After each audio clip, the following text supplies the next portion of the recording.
Tripura People's Front, one NGO, socio-political organization. We filed the case 2019.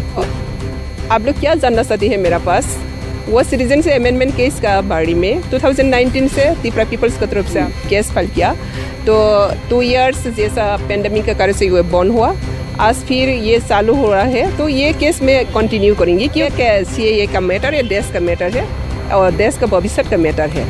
और इमाइग्रेंट्स का जो issue है वो मोदी आने के बाद ही वो सबसे अवेयरनेस हुआ और सारा देश में इमाइग्रेंट्स का जो इशू है वो मोदी आने के साथ साथ ही आया।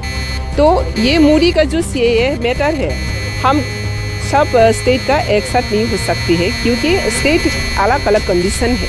तो इसलिए सुप्रीम कोर्ट भी आसाम और Tripura entire the north east इसको सेग्रीगेटेड किया गया और कोर्ट जो करेगा वो हम सब मानना पड़ेगा as a Indian citizen and government तो ज़रूर मानेगा।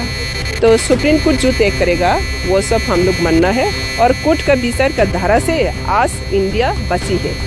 आसाम और त्रिपुरा जो सेग्रीगेटेड किया गया है उसको मैं फुल ऑनर करती हूँ और मेरा गवर्नमेंट भी वो ऑनर करेगा और आसाम और त्रिपुरा का अलग सिटीजन से अमेंडमेंट एक्ट को गवर्नमेंट भी सपोर्ट करेगा। मेरा उम्मीद है, विश्वास है। तो अभी भी NGO का जो केस है वो कंटिन्यू करेगा और मेरा पार्टी का जो सिद्धांत है, पार्टी का सिद्धांत पार्टी की तरफ से होगा। मेरा NGO का जो एक्टिविटीज है वो एज ए NGO का तरफ से वो केस कंटिन्यू रहेगा।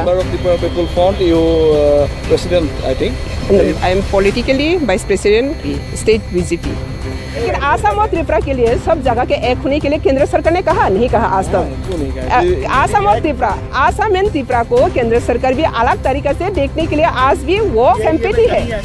आज जो सिटीजनशिप अमेंडमेंट एक्ट के करीबन 200 रिट पिटिशन जो हमारे सुप्रीम कोर्ट में फाइल हुआ है पूरे देश भर से, वाज ऑनरेबल चीफ जस्टिस के कोर्ट में लिस्टेड थे, ऑनरेबल चीफ जस्टिस और जस्टिस S रविंद्र भट्ट के खंडपीठ में। तो अगला डेट उन्होंने 31 अक्टूबर का फिक्स किया है और जैसे पहले भी कोर्ट ने ऑब्जर्व किया था, आज भी इन्होंने एक चीज़ स्पष्ट कर दिया है कि आसाम, त्रिपुरा और बाकी उत्तर पूर्व के जो स्टेट्स है उनका केसेस सेग्रीगेटेड होंगे, उनके केसेस अलग से सुना जाएगा। और आसाम और त्रिपुरा को स्पेसिफिकली ऑर्डर में डायरेक्ट किया है कि वो अपना काउंटर एफिडेविट 4 हफ्ते के भीतर ही फाइल करें, क्योंकि ये आश्चर्यजनक बात है कि आज तक दोनों स्टेट गवर्नमेंट ने ये रिट पिटिशन में अपना रिस्पॉन्स नहीं फाइल किया है।